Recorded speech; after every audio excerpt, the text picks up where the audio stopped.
So the last room that really needs to have some serious attention paid to it, as far as countertops and cabinets and appliances, would be the laundry room. So just like the kitchen, I'll start and I will go up to my annotate detail line, and I'm going to draw some lines, but I want Revit to draw those lines 2 feet away from where my mouse actually draws the line. So hit the space key to get that over to there. And then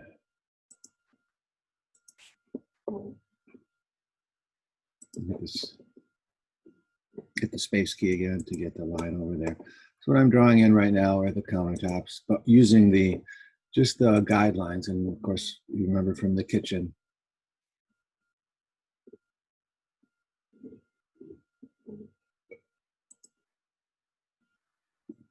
layout that I made some. So I'm thinking we'll come into the laundry room, we'll have some countertops around here. I'm wondering if I have enough room for an island. Minimum space would be 3 feet, and that's not really desirable. But let's see what happens if I put that in there and I copy this over here. So I'm thinking my walk space now here is 3 feet. How thick is or how wide is my island here? That's pretty close to 2 feet. So I have minimum island here, or minimum walk space. I'd have to do the same thing here. Maybe on this one, I'll go 42 inches. And so I'm going to clean this up. I normally wouldn't do that, but I will clean it up in this case so that you can get a better idea of what I'm thinking about in terms of the layout here.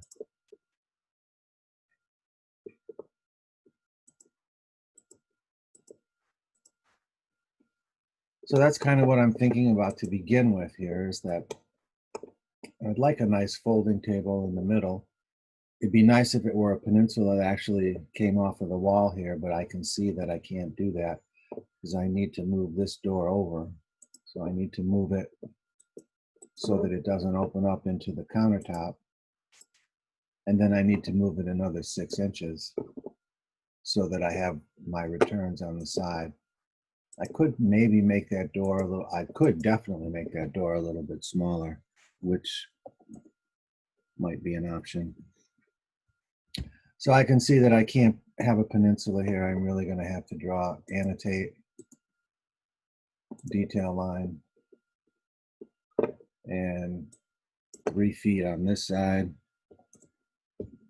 from right here, come across, and then I'll just fill it these two and save it. And so there's my basic layout, just with detail lines, just as a guidelines. I'll put my countertop in on top of that. And I have to think about, well, what do I need in here? Definitely need a sink. I need a washer and dryer. I like 2 washers and 2 dryers. When I built my home, I put in the laundry room 2 washers and 2 dryers, and I'm not sorry I did that. It works out really nice. But when my house wasn't finished, but the washers and dryers and the appliances were in, my sister came over and took a look at walk through my house, and she gave me a really hard time about putting in 2 washers and dryers. And she was really, I have to say, she was really upset about it.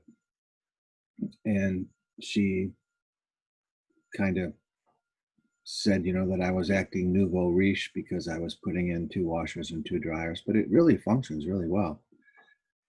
And the next time I went up to her summer house on Mackinac Island, which is an island between the lower peninsula and the upper peninsula of Michigan, she has a built-in pool and a clay tennis court.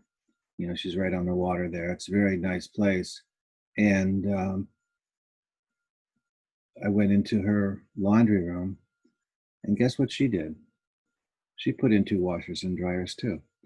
And it really made sense, even more sense, for her, because we have a lot of people all summer long going up there and swimming in the pool, and we get a lot of towels and bathing suits that need to be washed and dried, and it really made more sense for her to have it than I to have it. But anyway, the point I'm trying to make is that I'm not just going to put in one washer and dryer, I'm going to put in two. And my question is, do I put it on this side, which I think is probably a better location for it, but it's an outside wall. Yes, it's an outside wall between the garage and the laundry room, so it's not really a true outside wall. And so I'm really struggling here. Should I put the washer and dryer here, which might be a little bit more convenient when you walk in? It's a little bit less far to walk, but so I have two options, here or here. And so I'm going to put them over here. So I have insert, load a family. Now you can go to Revit City to get your washers and dryers, or you probably have some loaded into your standard library. Looking for my washers and dryers. I think they're farther down here. And this is as I said, I made a folder where I've loaded all of my different components into my folder that I've downloaded over the years from Revit City, and I can see the washer and dryer here, and I'm just wondering if I can find a stacked one. I've taken those and stacked them on top of each other, because that takes up less space. But not seeing it, so we'll just use these. I'll just say, okay, there's my washers and dryers. Washer and dryer, so we only have one right now of each, and it's uploading. And now where do I want to put it? I want to put it over here. So architecture component, yep, and I'll hit the space bar, flip it, and there's little spacers on there that says it shouldn't be closer to the wall or to an appliance next to it than that spacer. So I'll put that in there, and then I'll put two more in over here. Okay, then I'll go back in and fine tune it. So this spacer is just pushing it away from the wall, but there is generally a vent on the back of the washer. I'm sorry, of the dryer that vents the exhaust out. So I'm going to move these guys. That's what's going to make this is even worse. But it has to be. There's a little flexible tube there. So now I have, it doesn't have to be that much. Let's go back. There's a flexible tube that connects from the dryer to the vent in the wall that takes the exhaust from the dryer outside. So it's going to be really tight there. So I'm going to have to make this another 6 inches smaller, which means my folding table isn't going to even be 2 feet wide, which is still fine. I think the folding table is still important. So I can see now that I don't need to have a countertop here, so I'm going to delete that. I'm going to make my countertop go across here and down here. Okay. So architecture component, but I'm going to model it in place. It's still casework. Say okay to that. And I'm going to do an extrusion. Let's take a look at the constraints. I want the end to be 3 feet. I want the start of that to be 2 feet 10. And what do I want the material to be? Well, certainly not mirror. I'm going to stick with the 4-inch tile. I wouldn't use that in real life, but I'm using it in this class, in this demonstration, because it shows, it illustrates it pretty nicely. All right, so I'm just going to draw some lines now to represent the border. I've given it a thickness and a material, and now I just want to give it a perimeter.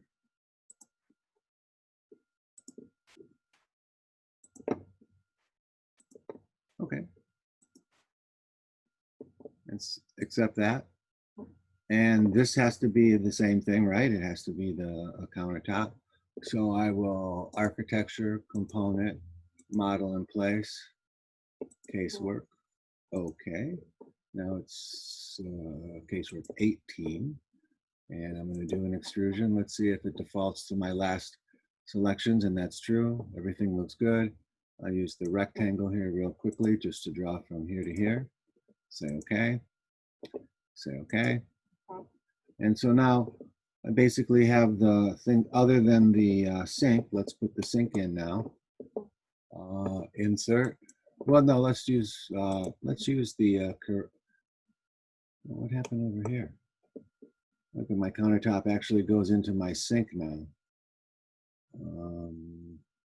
So something happened on this one. But anyway, I'll grab the sink, create similar, and I'm going to put that sink over here. So it's a nice sink. I'm going to center it on this space so that I have a nice window there. So I'll measure it from here to the center line and to here. I'll use my equal.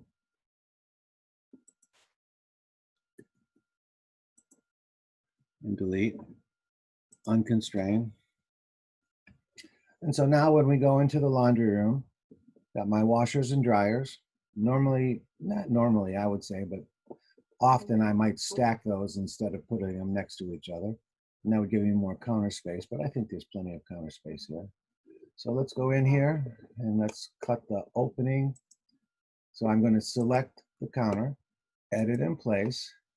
I'm going to do a void form. We've done this many times before in the tutorials, and I'm just going to try to pick a spot that's just a little outside of the opening of the sink itself. I don't want to make it as big as the sink, because if we cut an opening as large as the sink itself, then the sink would drop through that hole. And that's okay. So I'm looking at the end and start. I'm going to say okay to that. We'll cut it, and now it's cut that out right in the center. And I will accept that, save my drawing, and talk about, maybe you could argue that I might want to center that sink on this opening space, but it still seems to work. So now I have a place to do my laundry. I have a place to do whatever would be necessary with a sink, and I have a place to actually fold the laundry there. And so I can see that I have an issue over here now that needs to be dealt with. I just stumbled across that. But I like what I'm seeing so far. And at this point, I'm going to say, okay, that's great. I'm going to save that. And then I'm going to stop the tutorial here. And these are, some people would say the laundry room is fine in the cellar or the basement. Some people would say it's really better upstairs because that's where most of the laundry is generated. You go to bed, you take your clothes off, you put it in a hamper or whatever. And if you have all of the dirty clothes on the second floor, you don't have to go up and down the stairs in order to do the laundry. But my argument is that you're going to be downstairs while the laundry is being done, and then you have to run upstairs to take care of it. So I like to put the laundry on the first floor, but it's a personal preference. I have many clients that want their laundry room on the second floor instead of the first floor. Generally, it doesn't go down in the cellar on a house of this size, but smaller houses might have the laundry room in the cellar. So that would be fine too. And in terms of where you choose to put the laundry room on your house, you have to have one, but you can put it in the cellar, you can put it on the first floor, you can put it on the second floor. It's entirely up to you because in this class, you're the architect. So I'm not going to put the cabinets in on this tutorial. We did the important stuff, which is laying the laundry room out, and now we know that it works. So I'll stop the tutorial here.